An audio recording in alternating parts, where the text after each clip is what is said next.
What is going on, you guys? It is your boy Cyrus Obsidian here at Obsidian Games, here to bring you some more Yu-Gi-Oh content. So let us swing on in.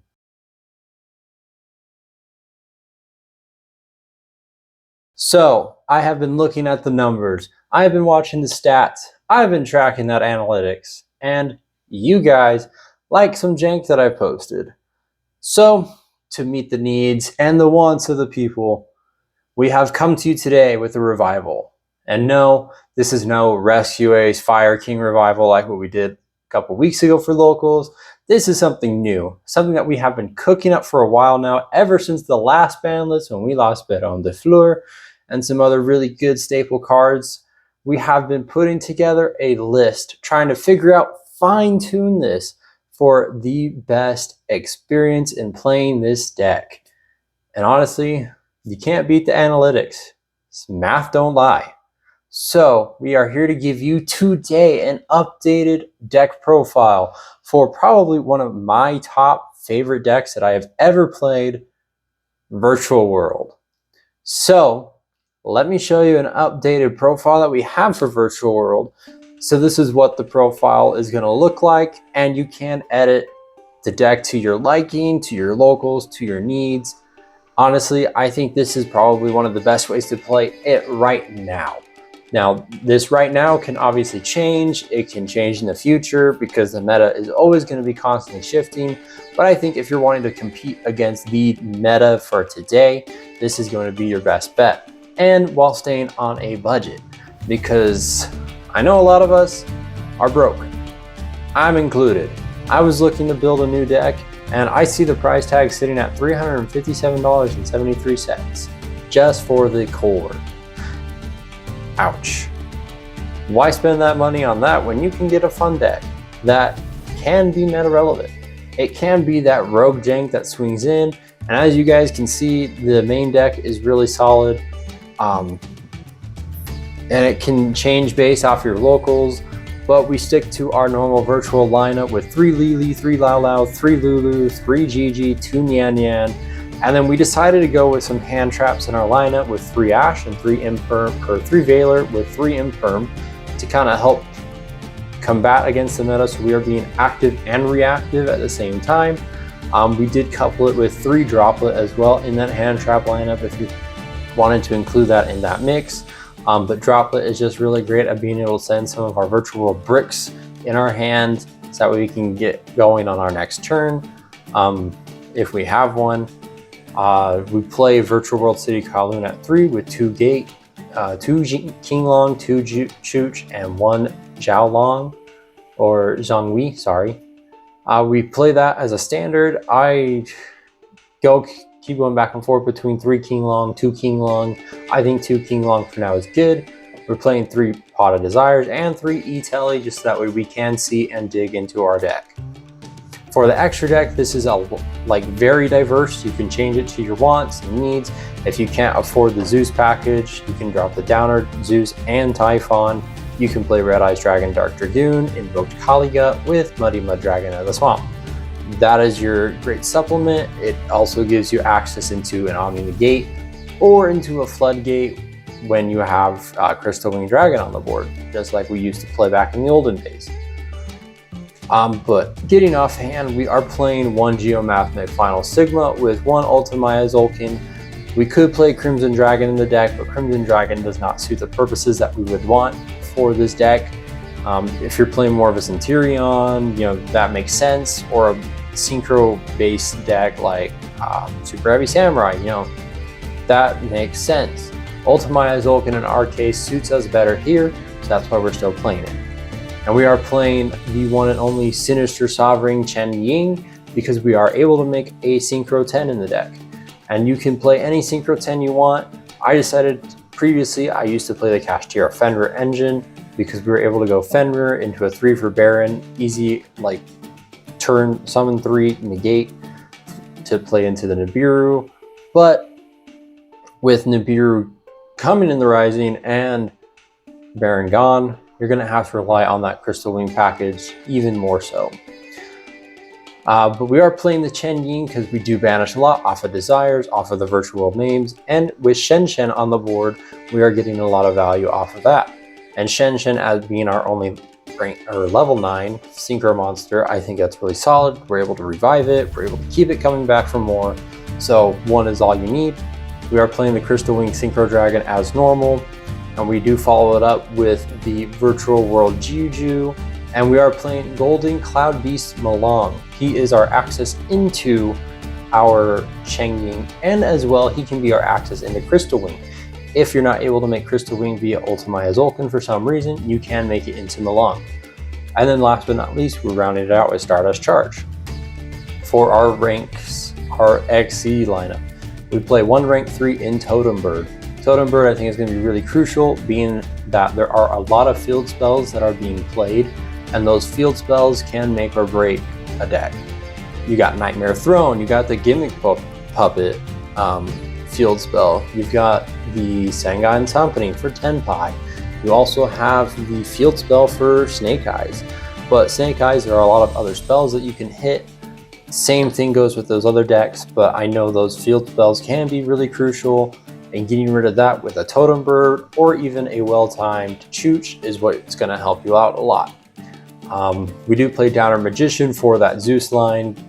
We attack with the Nexeeds while we still got Totem Bird going Downer and then Zeus. We play Typhon because everyone is summoning from the extra deck. And then for 6s, we are playing Evoltar Large as being another Omni Negate on the board. We are playing Constellar Ptolemy M7. There is a really cool, with Large, you can play around Dark Horror No More and Droplet. As long as you have Chooch on the board, it does require a resource, but it's worth it. Constellar Ptolemy M7 is just going to keep your resources coming back. And then number 39, Utopia Beyond. He's a great closer with Geomathnic Final Sigma, so you can deal double damage and close out games. The side deck is up to you on what you want to change. I'm thinking of dropping maybe either the Tactics and the Call By for Ghost Sister and Spooky Dogwood, but I think that's more for a higher level event where that will come in. For a local scene, this is really great. In my opinion, we're playing 2 Tactics with the 1 Called By, 3 Dark Roller No Mores to help break boards, 3 Cosmic Cyclones, again to break a board. Evenly matched, I will die on a hill with it. And then 3 Skill Drain, because Skill Drain we can play around with in this deck. We don't worry about Skill Drain, we just summon Big Body and just crash. So that is our updated version of Virtual World. Let's jump into just a test duel so you can see the differences that this deck has, because it has changed a bit from when I last gave a profile on it. Sorry, as I jump out of frame here. And it's gotten a lot of improvements on the deck. It still has its weaknesses, being it bricking, but the deck is still fun nonetheless to play. Now you can play like supplemental engines like the Rite of Aramis or the Adventure engine. You can play a Punk engine to be able to get more cards in the grave, more synchro climbing. You could even play a super heavy engine, but I don't recommend it as you kind of need to have your spells, but you could play the super heavy engine first. Totally up to you. So we're going to go ahead and just play against AI here. Come on, thank you. We're going to choose to go first. So our starting hand out the gate is not bad, quite literally. We're just going to open up with our Virtual Tsuri Loon.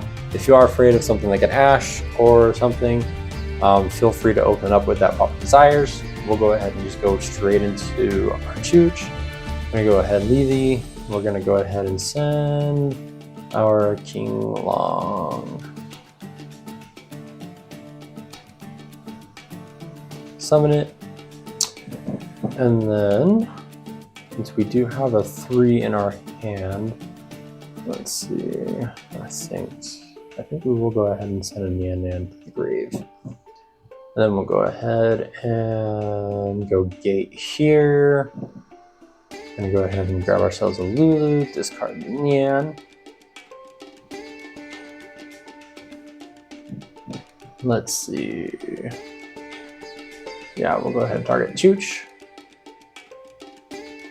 Go ahead and just send another King Long to the grave. Special. And then we're gonna go ahead and add ourselves a GG. So we can trigger Mian here. I'm going to wait to trigger Mian. So we'll go ahead and go GG. We're going to go ahead and target. Go ahead and target our Lulu. Because what we want to send to the graveyard now is our Chooch. Go ahead and summon. We'll go ahead and trigger Mian here. Special. Keep in mind that this is summon 4. If you're not worried about the Nibiru, then you ignore. If you are worried about the Nibiru, then just keep playing. Go ahead and just draw off of that. Don't need to trigger Mian, and we don't want to trigger anything else. Draw into an Ash. Go ahead and use Chooch here. Raise its level.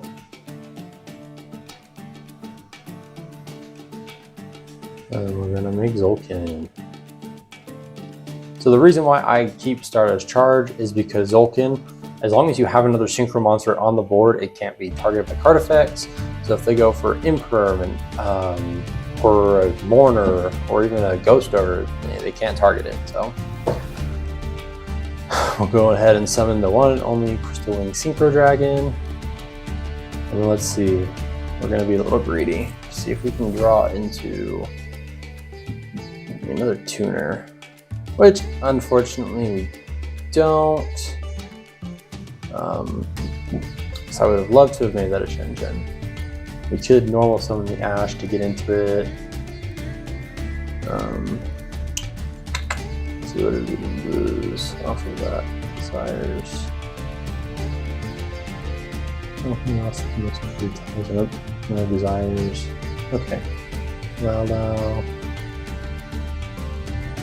Okay, not looking too bad. I think we'll just go ahead and pass there. So we've got a couple of forms of interruption. We've got our Crystal Wing Synchro Dragon as one interruption. We'll go ahead and add Lulu.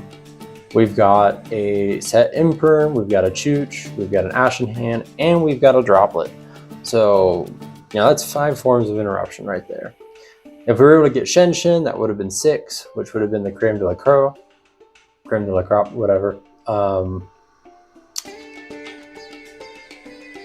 But tis what it is. We'll go ahead and just negate that since that was his normal summon. Of course, he had the question. That's fine.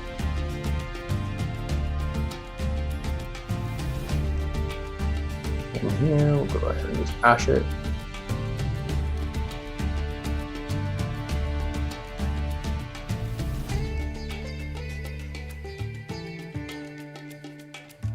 Go ahead and just use Chooch.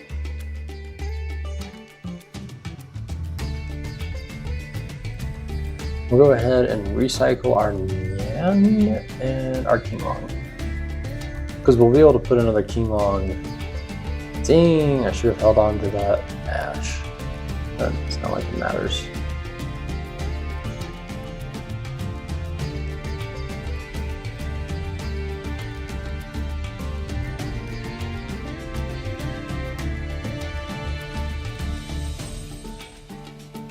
Yeah, I'm like, there's nothing you can really do there. Okay, so let's just go for closing. We'll go Qinglong. We're gonna search ourselves. I am pretty sure I still have one Lao. Go Lao. We'll go ahead and discard the Mian. Go ahead and go Lao here. See, I really want to send Zhongwu, but can't. So we'll go ahead special.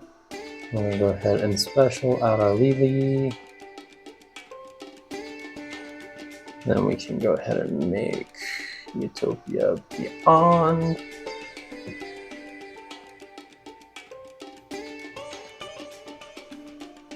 And then we'll go Lulu, targeting.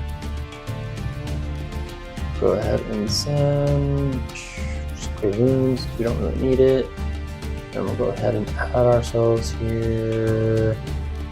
Yeah, let's just add Lili. I guess we only got 2 options, so We can trigger the effect of Nian Nian, which we will because we do want to recycle one of our banished cards.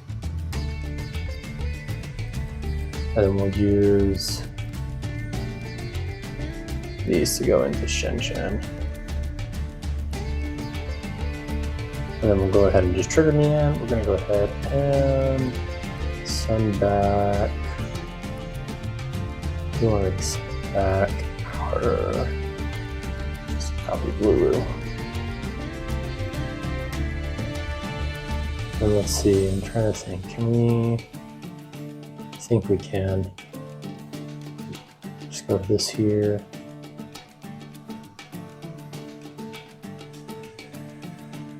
I'm gonna cycle back our Chooch and King On because we're gonna make them along.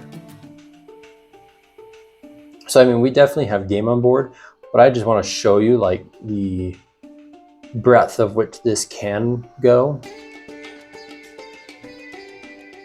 We'll go ahead and use Chooch here. I'm gonna target the Lily to reduce its level by 3. Go into Golden Cloud Beast Melong. And we'll go ahead and use Melong. It'll raise its level by 1. And then last but not least, we'll go GG. Targeting Shen. Sending Zhongwu, special.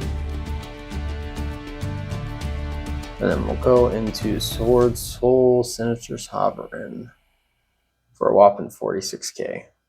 4600, sorry, not 46k. Go ahead and attack here.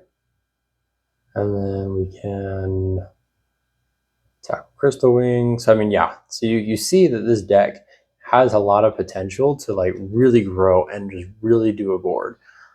Granted, this is against an AI, so I mean, you're playing against something that really isn't going to fight much back. But as you can see, it has a lot of potential. It can do stuff. Like I said, if you can't afford the Zeus, or if you're even just wanting to play the package itself, you know, the Invoked Kaliga with Muddy Mud Dragon of the Swamp, you totally can. As you can see, your Ultimate Ulcan just kind of sits there, which it has no purpose. So you can totally do that. You can even do Dragoon instead if you don't want Kaliga, if you're wanting that Omni Negate, or you can run both. And depending on what situation you need, you do that. It's totally up to you. But this is my updated profile on Virtual World, and honestly, I love it. The deck can go so far. Its ceiling, you know, it's not as high as any of the meta decks, right? But I think if you are wanting to get a good starter deck to like really get into the game, the deck is easy enough to learn. And then when you want to expand on it, I definitely think it has room to grow. Unfortunately, if you're wanting to play the Fiendsmith or a Graver Engine, whatever, that does not work here because you are needing to use Link monsters. If you started out as an engine going first, you know, you go into the engravers and then you go into your virtual combos, you totally can, but doing the intermix doesn't really work since the minute you activate one of the virtual cards, you're locked into rank or levels. So, but that is it, everyone, for this profile. Thanks for tuning in, and remember, we're going to keep bringing back some old good stuff. So we're hoping that we can take this to locals eventually and see if we can top with it. But for now, this is what we're going to give you. So until next time, duelists, we'll catch you on the next one.